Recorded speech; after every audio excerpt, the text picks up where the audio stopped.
Your book is Encounters with Living Language, Surrendering to the Power of Words. So, what do you mean by that title, Living Language?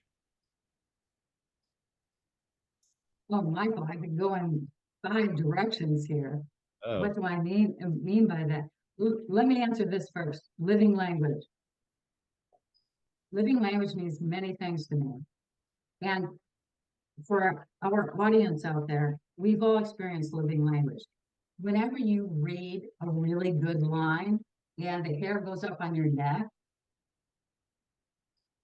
it is past conceptual thought and it's reached the sensory system of the body. And you have an experience that transports consciousness. That's living language. We all have had an experience. I have it frequently with clients, but we have it with our most intimate partners where we get full chills throughout the body. That is living language. The sweat of the mountain, the babble of the rivers is living language. The text from the Bible to the Quran to the Tarot is living language.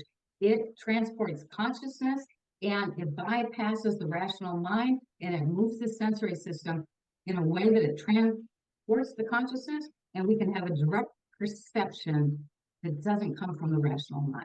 That to me is living language. hmm. So it sounds like illuminated language, language with illumination.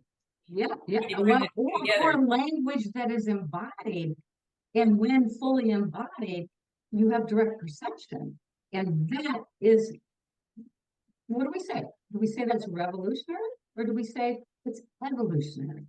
It's a question.